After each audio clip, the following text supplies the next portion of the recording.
अच्छा सुनो, सब्सक्राइब करते वक्त घंटी बजा देना ताकि प्लेटफॉर्म पे आने वाली नई ट्रेन मिस ना हो। शुरुआत करने से पहले मुझे पता है कि सभी वीडियोस के शुरुआत में मैं आपको यही बोलता हूँ कि शुरुआत करने से पहले और आपको किसी और टॉपिक के बारे में जानकारी देना शुरू कर देता हूँ। पर आज मैं आप सबको ये बोलना चाहता हूँ कि आपने भी अभी तक नोटिस कर लिया होगा कि मैं आपको 3-4 टॉपिक्स पर एक ही वीडियो में जानकारी दे देता हूँ। पर आप में से बहुत लोगों को ये पसंद नहीं। आप चाहते हो कि मैं 3-4 टॉपिक्स के बारे में एक वीडियो में ना बोलकर उन पर अलग से वीडियो बनाऊं, यानी 3-4 वीडियोस एक्स्ट्रा। पर मुझे लगता है कि अगर मैं ऐसा करूंगा तो मैं आपको जल्द से जल्द जानकारी नहीं दे पाऊंगा, क्योंकि मुझे लगता है आपका और मेरा समय बर्बाद नहीं होना चाहिए। मुझे ये भी पता है कि बहुत सारे क्रिएटर्स ऐसे भी हैं जो 3-4 लाइन्स पे ही वीडियो बनाते हैं, यानी सिर्फ उनका वीडियो लंबा होता है पर उसमें इन्फॉर्मेशन कुछ ज़्यादा नहीं होती। पर मैं समझता हूँ कि ये गलत है और इसीलिए मैं अपना वीडियो हैवी रखता हूँ, जिससे कि आपको ज़्यादा से ज़्यादा जानकारी मिल पाए और आप सबका समय भी बर्बाद ना हो। शुरुआत में मैं आप सबसे एक सवाल पूछना चाहता हूँ। जो लोग गोवा में साउथ वेस्टर्न रेलवे द्वारा किए जा रहे ट्रैक डबलिंग का सपोर्ट कर रहे हैं, उनका कहना है कि गोवा को भी देश के इकोनॉमी में यानी अर्थव्यवस्था में कंट्रीब्यूट करना चाहिए। तो आपको मैं ये जानकारी दे देता हूँ कि गोवा ऑलरेडी टूरिज़्म के माध्यम से इकोनॉमी में अर्थव्यवस्था में अपना योगदान दे रहा है।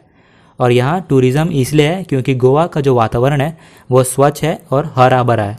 पर डबलिंग के बाद कोयले की वजह से ये वातावरण प्रदूषित हो जाएगा। तो आपको क्या चाहिए, गोवा एक टूरिज़्म हब या फिर गोवा एक कोल हब? कमेंट करके बताइए। तो शुरू करते हैं और बात करते हैं कोंकण रेलवे इलेक्ट्रिफिकेशन के बारे में।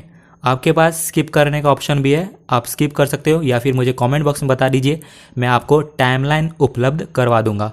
तो जैसा कि आप सबको पता है कि कोंकण रेलवे ने अपने इलेक्ट्रिक ट्रैक्शन प्रपोजल में, जिस पर मैंने ऑलरेडी एक वीडियो बना रखी है, अगर आपको वीडियो देखनी है तो ऊपर दिए गए आई बटन को क्लिक कीजिए और पूरी वीडियो देख लीजिए।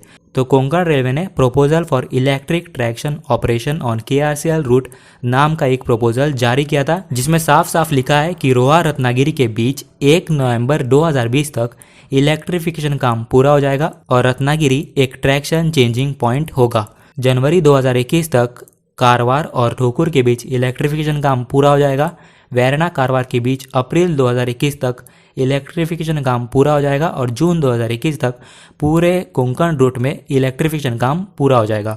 और कोंकण रेलवे ने ऑलरेडी ये दावा करना शुरू कर दिया है कि मार्च 2021 तक रोहा वीर डबलिंग के साथ साथ इलेक्ट्रिफिकेशन काम पूरा कर लिया जाएगा। पर अभी तक रोहा रत्नागिरी के बीच CRS इंस्पेक्शन भी कंडक्ट नहीं किए गए हैं। अभी तक कोई अनऑफिशियल इलेक्ट्रिक ट्रायल्स भी कंडक्ट नहीं किए गए हैं। कोंकण रेलवे का जो प्रपोजल है वो सिर्फ एक प्रपोजल साबित हो चुका है, क्योंकि नवंबर ऑलरेडी शुरू हो चुका है और दूर दूर तक CRS ट्रायल्स कंडक्ट किए जाने की कोई संभावनाएं नहीं दिख रहे। मैंने ही आप सब से अपने वीडियो में कहा था कि अक्टूबर एंड में CRS ट्रायल्स या फिर नवंबर के शुरुआत में CRS ट्रायल्स कंडक्ट किए जाएंगे। पर कुछ दिनों पहले ही मुझे पता चला कि रोहा वीर के बीच इलेक्ट्रिफिकेशन काम अभी भी बाकी है और यहाँ पे जो लूप लाइंस का निर्माण किया जाना है तो उनका भी इलेक्ट्रिफिकेशन किया जाएगा, वो भी अभी तक बाकी है। यानी सिर्फ रोहा वीर के बीच इलेक्ट्रिफिकेशन काम बाकी है। वीर रेलवे स्टेशन पर वायरिंग का काम बाकी है। गोरेगांव रोड रेलवे स्टेशन पर भी इलेक्ट्रिफिकेशन काम बाकी है। रोहा वीर के यार्ड्स में भी इलेक्ट्रिफिकेशन काम अभी बाकी है। जब तक पूरी तरह से यहाँ पे इलेक्ट्रिफिकेशन काम पूरा नहीं होता तब तक CRS ट्रायल्स कंडक्ट नहीं किए जाएंगे। मेरे सूत्रों का ये भी कहना है कि दिसंबर में CRS ट्रायल्स कंडक्ट किए जा सकते हैं और जनवरी से पहले रत्नागिरी रेलवे स्टेशन एक ट्रैक्शन चेंजिंग पॉइंट हो सकता है। पर मुझे लगता है कि दिसंबर से पहले ही, यानी इस महीने के एंड में या फिर दिसंबर के शुरुआत में CRS ट्रायल्स कंडक्ट किए जा सकते हैं। अगर इससे पहले कर लिए गए तो अच्छी बात है, पर ये सब कुछ डिपेंड करता है कोंकण रेलवे पे कि वो कितनी जल्दी काम को पूरा कर लेती है। पर कोंकण रेलवे ने हाल ही में एक वीडियो जारी किया है जिसमें कोंकण रेलवे ने खुद ये माना है कि वीर रोहा के बीच और रत्नागिरी कुमटा के बीच इलेक्ट्रिफिकेशन काम अभी बाकी है और रत्नागिरी वीर और ठोकुर कुमटा के बीच इलेक्ट्रिफिकेशन काम पूरा हो चुका है। कुमटा बिजूर के बीच, जैसे कि कोंकण रेलवे का कहना है कि इलेक्ट्रिफिकेशन काम पूरा हो चुका है और बिजूर ठोकुर के बीच ऑलरेडी CRS ट्रायल्स भी कंडक्ट किए जा चुके हैं, यानी कुमटा बिजूर ठोकुर के बीच इलेक्ट्रिफिकेशन काम पूरा हो चुका है। कारवार से भी एक अच्छी खबर आई है। अच्छी खबर यह है कि वहाँ इलेक्ट्रिफिकेशन काम बहुत तेज़ी से किया जा रहा है। आपके सामने अभी लेटेस्ट तस्वीरें हैं कारवार रेलवे स्टेशन से। आप साफ साफ देख सकते हो कि कारवार रेलवे स्टेशन, जो कि एक ट्रैक्शन चेंजिंग पॉइंट होने वाला है, वहाँ पर बस अब वायरिंग का काम बाकी है। अंकोला रेलवे स्टेशन पर भी वायरिंग का काम पूरा हो चुका है और कुमटा अंकोला के बीच वायरिंग का काम ऑलरेडी पूरा हो चुका है और हरवादा रेलवे स्टेशन पर पोल्स लगाए जा चुके हैं और बस कारवार हरवादा अंकोला के बीच इलेक्ट्रिफिकेशन काम बाकी है। अब शुरू करते हैं और बात करते हैं साउथ वेस्टर्न रेलवे और गोवा के जनता के बीच नवंबर 2 की रात को हुई एक अहिंसक टकराव के बारे में। साउथ वेस्टर्न रेलवे को अब इतना डर घबरा गया है, अब को जो कहना है वो कह सकते हो कि साउथ वेस्टर्न रेलवे दिन के उजाले में डबलिंग का काम करने की बजाय रात के अंधेरे में जब सब सो जाते हैं तब डबलिंग का काम कर रही है गोवा में। मैंने तो पहली बार सुना है कि रेलवे रात के अंधेरे में डबलिंग का काम कर रही है। हाँ, ये बात भी है कि जब टाइम मिलेगा तभी डबलिंग का काम किया जाएगा, पर यहाँ पे सब कुछ इतना सिंपल नहीं है जितना आपको दिख रहा है। 2 नवंबर की रात को साउथ वेस्टर्न रेलवे ने 10:30 बजे से लेकर सुबह के 4 बजे के बीच चांदार सेक्शन में डबलिंग का काम करने की तैयारी कर रखी थी। यानी पहले से ये प्लान्ड था कि वहाँ पे डबलिंग का काम किया जाएगा। जैसे ही इसकी खबर लोकल जो लोग हैं उन्हें पता चला और सोशल मीडिया पर एक लहर उठी और लोगों से अपील किया गया कि 2 नवंबर रात को 10:30 बजे सभी लोग चांदार एलसी के पास जमा हो जाए। और रात 10:30 बजे लगभग 5,000 से ज़्यादा लोग रेलवे क्रॉसिंग के पास जमा हो गए, रेलवे ट्रैक्स पर बैठ गए और साउथ वेस्टर्न रेलवे सिर्फ ये सब देखता रह गया और डबलिंग का काम उस रात वो नहीं कर पाया। और आगे जब भी साउथ वेस्टर्न रेलवे डबलिंग का काम करना चाहेगा तो मुझे नहीं लगता कि ये इतना आसान होने वाला है, क्योंकि सोशल मीडिया की मदद से सिर्फ कुछ ही घंटों में लोग वहाँ जमा हो जाएंगे जहाँ डबलिंग का काम किया जाएगा।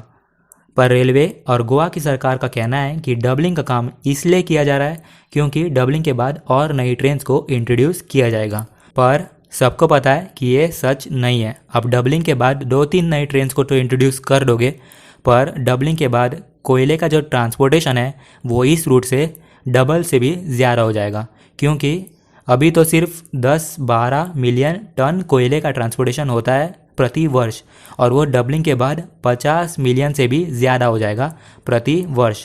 और इतना कोयले का ट्रांसपोर्टेशन गोवा के लोगों के लिए, गोवा की हरियाली के लिए, भगवान महावीर वाइल्ड लाइफ सेंचुरी, मौलेम और दूधसागर के लिए बहुत ही ज़्यादा हानिकारक है। हम लोगों को ये समझना ज़रूरी है कि गोवा एक टूरिज़्म हब है और गोवा को हम कोल हब नहीं बनने दे सकते। वैसे तो हम ये भी बोलते हैं कि हमें रिन्यूएबल सोर्सेज ऑफ एनर्जी का इस्तेमाल करना चाहिए, कोयले पर से अपनी निर्भरता कम करनी चाहिए।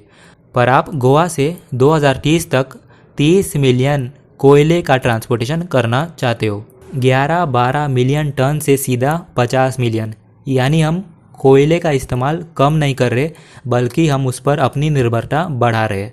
रेलवे डबल ट्रैक का विरोध अभी सिर्फ इसी कोयले की वजह से हो रहा है। और हाल ही में तो हाईकोर्ट ने कुल्लेम कैसल रॉक सेक्शन, जो कि भगवान महावीर वाइल्ड लाइफ सेंचुरी के तहत आता है, वहाँ ट्रैक डबलिंग पर हाईकोर्ट ने दिसंबर तक स्टे लगा दिया, यानी वहाँ पे ट्रैक डबलिंग का काम दिसंबर तक नहीं किया जाएगा। आपकी क्या राय है इस टॉपिक पर कमेंट करके बताइए।